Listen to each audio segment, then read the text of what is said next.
In the Mexico presidential election, there were 27 candidates that were killed.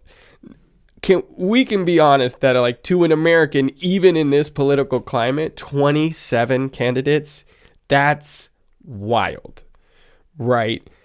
Which just fuels the propaganda of Mexico is unsafe. Now, you had mentioned ex-police officers that feel even safer. Talk to me about that. Like, how do people rectify that if they wanted to put investments? Yeah, I guess. Yeah, because what's funny is not. I meet people, like a lot of people from Tijuana, that feel safer in Tijuana than they do in San Diego, and I'm like, how? And they're like, well, I can walk the streets at all hours downtown Tijuana, and I don't have to worry about getting mugged or beaten or anything like that. But in the United States, when they're in San Diego, they didn't feel very safe.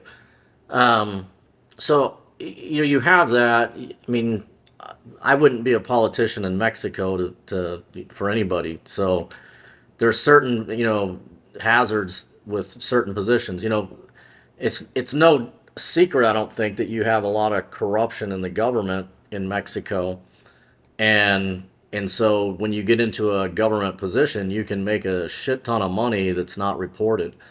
Um, and in the United States, you don't see it as directly, but it's probably I would say the corruption is worse in the United States because you have the elites basically making all the decisions. You have the big war machine that every time they have a chance to go to war, then all of the people that need to vote for it are always in bed and together, and they're voting. It's the only thing that they can agree on is war. Basically, are politicians, and it's because they're getting money from the people that are making the money from the war. So those people are feeding their campaign funds, and so in order to keep their campaign funds fat, they have to go along with those types of things. So you still have this. You still have corruption. It's just at a higher level and a different level in the United States, and it's not as personal.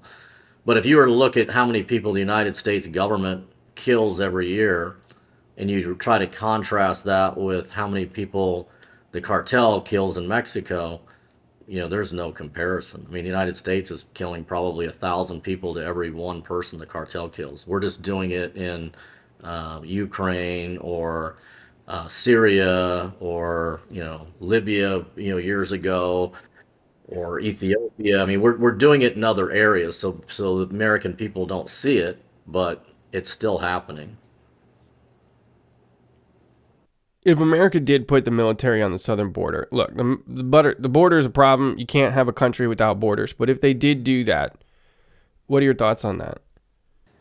Well, I had a business in the United States, and prior to COVID, we were able to pay $10 an hour, um, and have an unlimited supply of labor. By the time COVID was kind of done, we were starting at 15 an hour. We had to offer full medical benefits, a 401, put in a 401k, and we were very generous in our time off policy, and we couldn't get employed. We had a hell of a time even hiring at 15 an hour. So I think now that company has had to. I think now they're hiring at like closer to 20 an hour. And so what's happening is the lower end wages are getting bumped up, but then you have the skilled wages are staying pretty stagnant. So where you had a guy that might have a lot of skills was making say $30 an hour, well that was pretty good pay when people were making 10 down here. But now that these guys are getting bumped up, this people aren't getting bumped up as much. So the skilled labor's really hurting. But in general, I would say, okay, when we go back to the borders, the United States needs workers. We need unskilled workers, we need skilled workers, and we need to vet who comes through the border, make sure they don't have criminal backgrounds, be able to keep track of them and let them be productive members in society. Most of the people I talk to that have family that have crossed the border into the United States, the U.S. government's not allowing them to work. So it's against they'll get thrown in jail for working. So they're not allowed to take American jobs. But at the same time, there's like this pack or what do you call it, NGO money that's going to, give them housing, give them food, all that kind of stuff. So they're getting government handouts, but they're not allowed to work. And I was listening to something the other day, and they said that all those handouts are getting ready to stop, and you're going to have civil war break out very soon in the United States because you got 30 million illegal people there that have been getting government money. If you take that away completely, then what are they going to do? They're going to have to find a way to make money. So it's a really interesting scenario. But I agree, you have to control your borders. I think every person with a intelligence above 100 IQ would say you have to like definition of a country. Part of that is you have to control who comes into your borders. The thing that's scary to me is, because I was in the military, is the United States used to be a very loved country, but we've been on the wrong side of almost every war and conflict since World War II.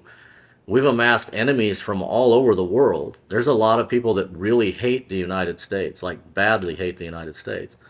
And there's probably 50 to 100,000 of them now living in the United States because we've left our borders open and haven't done any vetting. So that's the scary thing, I think.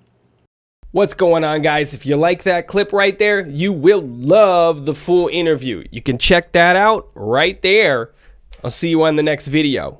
Oh, and subscribe because we got a lot of big things coming up in the near future.